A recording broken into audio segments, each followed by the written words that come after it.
იყო და არა იყო რა. ერთ სოფელში ერთი ალალ მართალი და გამრჯე კაცი ცხოვრობდა. ერთი ძროხა ჰყავდა და საბალახოდ უშვებდა ხოლმე.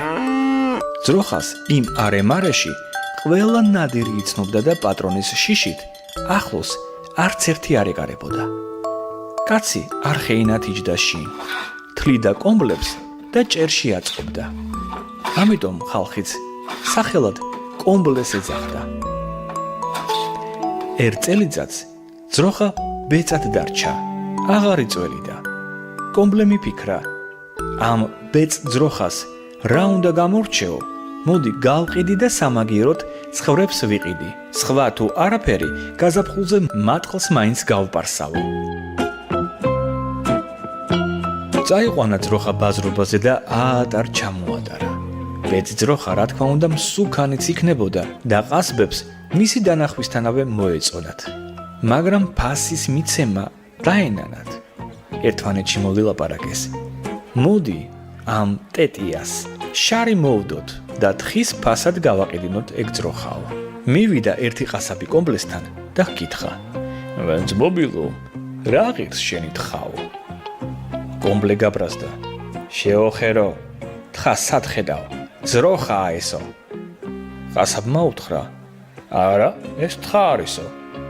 რა თხა? ეს ძროხაო. ბოლოს ყასაბმა უთხრა: რა კი ჩემი არ გჯერა? აი ხალხს დაუძახოთ და ვკითხოთო.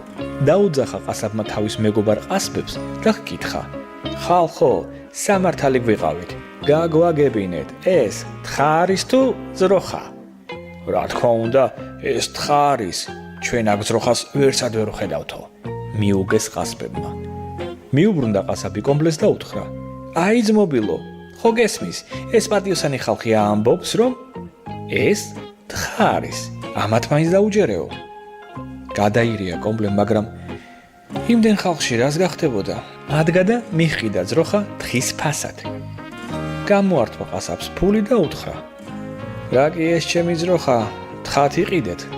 მაშინ სამართალი ქენით და ანდაზის არ იყოს, თხის პატრონს თხის კუდი მაინც მარგუნეთო. ჯანდაბას წაიყე კუდიო, თქვეს ყასბებმა. დაკლეს ძროხა, მოშრეს კუდი ძირში და მიუგდეს კომბლეს. შვიდობაში მოგახმაროსო. წამოვიდა შინ კომბლე დაღონებული. დაჯდა კერასთან და დაუწყო კომბლებს თლა. თან გულში ყასბის ჯავრი ჰქონდა და სულ იმაზე ფიქრობდა, სამაგიერო როგორ გადაეხადა.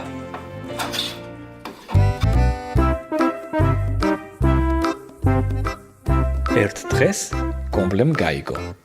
ყასაბი ძლიერ ავად გამختარაო. მაშინვე ჩაიცვა ექიმის ფორმა.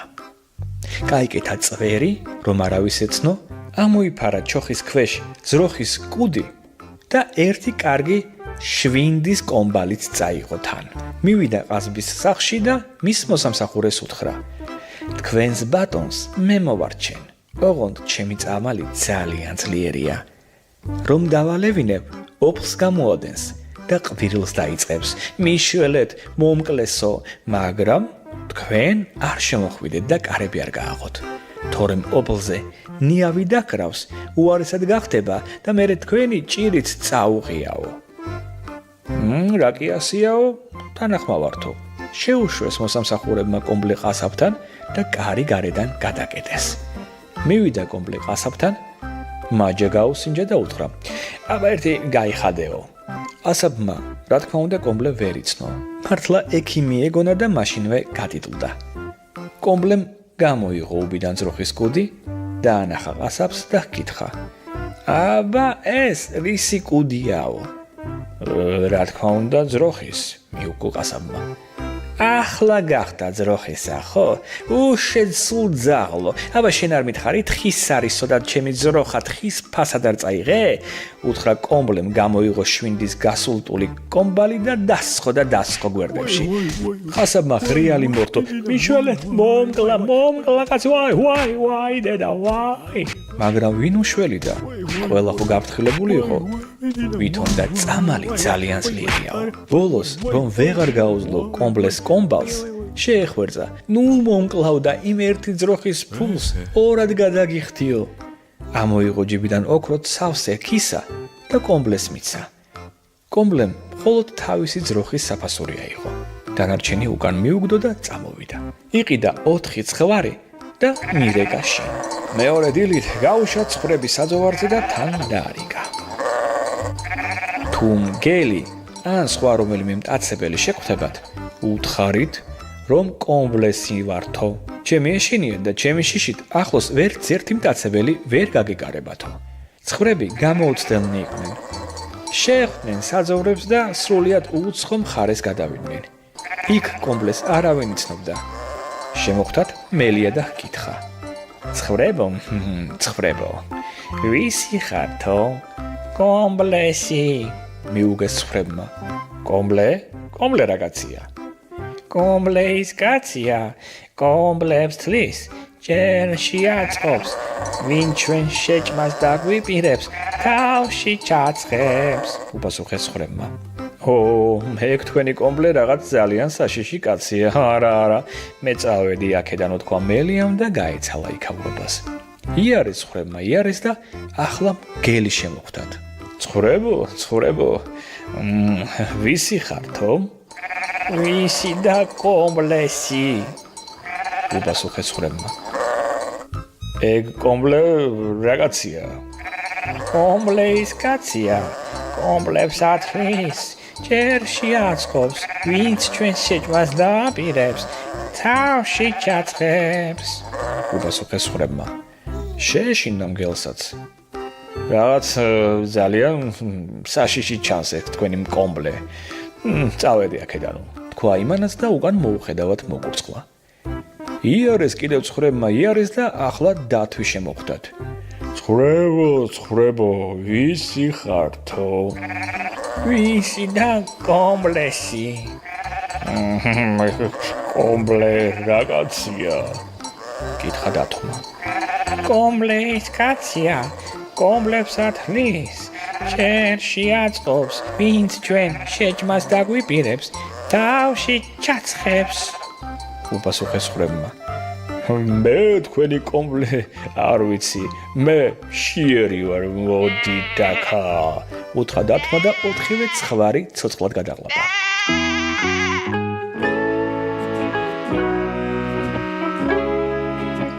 საღამომდე უცადა კომბლემ თავის ხრებს. უცადა და რო აღარ დაბრუნდნენ, ჩამოიღო ერთი ყველაზე დიდი კომბალი, გადაიდო მხარზე და წავიდა საძებნელად. იარა კომბლემ, იარა და შემოხვდა მელია.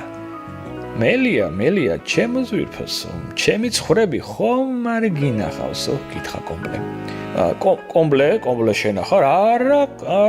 არა, ჯულის მადმან, არ მინახავს თქვენი ცხრებიო. აბა ერთი კბილები დაგრიჯეო.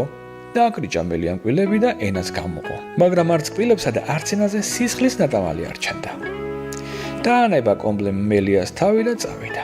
იარა და ახლა მგელი შემოხვდა. მგელო, ჩემი ცხრები, შემთხვევით ხომ არ გინახავს? შემინახარ, კითხა მგელმა. მე კომბლემ. ვაი, არა ბატონო, არ მინახავს საერთოდ თქვენი ცხრებიო. დააკრიჭია ერთი კბილებიო. მგელმა კბილების დაკრიჭა და ენაც გამოყო. არც სისხლი და არც ჩიჩია მგელს კბილებში არ ჰქონდა. კომბლემ მგელსაც დაანება თავი და გაუყვა გზას. იარა და ბოლოს წამოგორებული დათვი დახვდა. დათვო.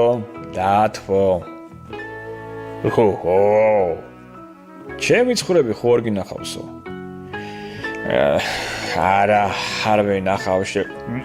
არ მინახავს შენი ცხრებიო. აბა ერთი კბილები დაგრიჭეო. დააკრიჭა დათვამ კბილები და ენაც გამოყო. ენაც სისხლიანი ჰქონდა და კბილებში ჩიჩიაც უჩანდა. აი შეღორმოცელა შენა, შექოფაკო დასჭილა კომბლემ და მოსხო გვერდებში კომბალი.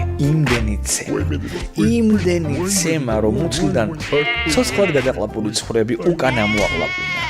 სანამ ნეკნები არ ჩაულეცა დათვს მანამდე არ მოეშვა. აი შესამკლევ შენა, აი შექოფაკო უთხოვდა კომბლე.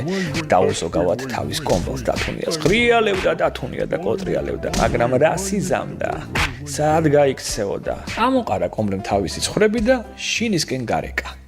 ეს ამბავი თელმა სამხეცეთმა გაიგო და კომბლეს შიშით ცხვრებს არავინ არ ეკარებოდა. ცხვრები თავისუფლად ბალახობდნენ და მრავლდებოდნენ. ბოლოს იმდენი იყვნენ, რომ მთა და ბარი სულ თეთრად გადაპენდეს. ერთხელ ამ მხარეში ჯადოქარმა ჩამოიარა. ნახა ეს ამდენი ცხვარი და თქვა: მოდი ერთი ამ ცხრის პატრონს ვეწვევი და ვნახავ. რა კაცია, აბა თუ ამ სინდდრის შესაფერისი გულუხმობაც აქვსო. გადაიქცა მათხოვრად, მიადგა კომბლეს და სთხოვა: უსახკალო კაცი ვარ და ერთ ღამეს შემიფარეო. კომბლემ ხელგაშლით მიიღო და შეეგება. მობრძანდით, სტუმარი ღვთისაო, დაუკლა ცხვარი, კარგად გაუმასპინძლა და ბუმბულის ლოგინშიც დააძინა. მეორე დილას ადგა ჯადოქარი და უთხრა: მადლობა კომბლე, მე კეთილი ჯადოქარი ვარ. რა კი ასეთი კეთილი და კარგი კაცი ხარ, ცხვრებიც გიყვარს და კომბალიც. მე შენ ერთ ისეთ კომბალს გაჩუქებ, რომ რასაც ეტყვი, ყველაფერს აგისრულებს. თქვა ჯადოქარმა და ხურჯინიდან მართლაც ჯადოსნური კომბალი ამოიღო. ცხვრების ნახვა თუ მოგინდება, კომბალს ეტყვი: კომბალ, შენსა მზესა, შენი გამომცელის მზესა, წადი ცხვრები გამორეკე, ბატკანიც არ დააკლდესა. წავა იმ წამს და უკლებლივ მოგირეკავს ყველა ცხვარს. ხოლო თუ ვინმე გაგაჯავრებს, მაშინ უთხარი: კომბალ, შენსა მზესა, შენი გამომცელის მზესა, წადი ჯავრი ამომყარე, ნუ შეარჩენ თმას და წვერსა და ეს კომბალიც შენს გამომწარებელს ისეთ დღეს დააწევს, თავბეც იწყებლისო. ამ დღიდან კომბლე ცხვრების დასახედად ერთხელაც არ გასულა გარეთ. როცა თავისი ფარების ნახვა და დათვლა მოუნდებოდა, აიხებდა კომბალს და ეტყოდა: კომბალ, შენსა მზესა, შენი გამომცემლის მზესა, წადი ცხვრები მომირეკე, ბატკანიც არ დააკლდესა. წავიდოდა კომბალი, დაუვლიდა სათავეს და ყველა ფარას უკლებლივ მოურეკავდა. კომბლე გადახედავდა, დაითვლიდა ნამაც და ისევ საძოვრებზე გაუშვებდა. ცხვარი კი მრავლდებოდა და მრავლდებოდა. ცხოვრობდა ასე არხეინად.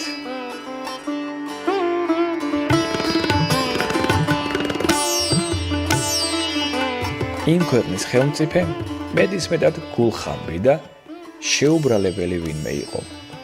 ვისაც კი ცოტა ქონებას დაუგულებდა, შეუსევდა თავის ნაზირ-ვეზირებს და წაართმევდა. ხალხი შიშით საქმეს ვეღარ აკეთებდა და არც ქონება ცხოვრებას იძენდა. გაიგო ხელმწიფემ: თურმე ჩემს სამფლობელოში ერთ კაც უთვალავი ცხვრები ჰყოლიაო. მაშინვე ნაზირ-ვეზირები გაგზავნა.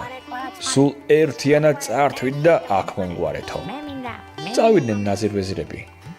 გამოირეკეს მთელი ცხვარი და მოურეკეს ხელმწიფეს. გაიგო კომბლემ: ჩემი ცხვარი, ჩემს ხელმწიფეს გაურეკინებიაო და აიღო ჯადოქრის ნაჩუქარი კომბალი და წავიდა. მაშ ასე არა? აბა ვნახოთ ვისი. მივიდა ხელმწიფესთან და უკრა თავი, როგორც ხელმწიფეს ეკატრებოდა და სთხოვა: ჩემი ცხვრები, თამიბრუნეო. გაანრისხდა ხელმწიფე: შენც ჩემი ხარ და შენი ცხვრებიცო.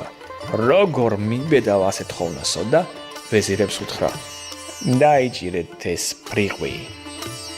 გაატიტულეთ, 100 მათრახი გადააწენით და დილეგში ჩააგდეთ, თქვა ხელმწიფემ. გაბრაზდა კომბლე.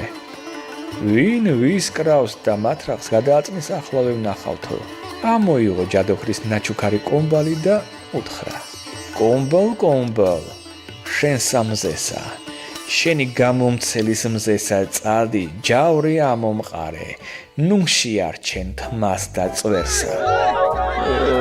დატრიალდა კომბალი და ერთი წუთის განმავლობაში ბოროტი ხელმწიფე და მისი ნაზირ-ვეზირები აქეთ-იქეთ ეყარნენ. სულ ვაი ძახილით დარბოდნენ ოთახში და კომბალი თან დასდევდა ხან თავში, თან ფერჩი, თან ზურგში. კომბალი მუშაობდა და მუშაობდა. არ ინანებდა არც ვეზირს, არც ნაზირს და მით უმეტეს არც ხარბ მეფეს. ჯადოსნური კომბლით შეშინებული ხელმწიფე ფანჯრიდან გადახტა და თავის ნაზირ-ვეზირებით თურთ ტყეში მიიმალა. მას შემდეგ არც ერთი იმ ქვეყანაში არავის უნახავს. ხალხმა გაიგო ხარბი ხელმწიფის გაუჩინარების ამბავი. მთელი ქალაქი სასახლის ეზოში შეიკრიბა. უხაროდად და ზეიმოდნენ. გახარებულმა ხალხმა ხელმწიფედ კომბლე დააყენა. კომბლე დღესაც ტახტზე ზის. ისევ თლის კომბლებს და ჭერში აწყობს. მტყუანს, ხარბსა და გულბოროტს დღესაც თავში უჩაჩქუნებს, ხოლო ალალ მართალსა და გულკეთილს ყველანაირად სწყალობს. აბა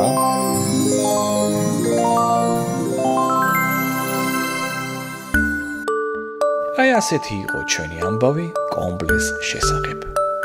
ჭირი იქა, ხინი აქა, ქატო იქა და ფქვილი.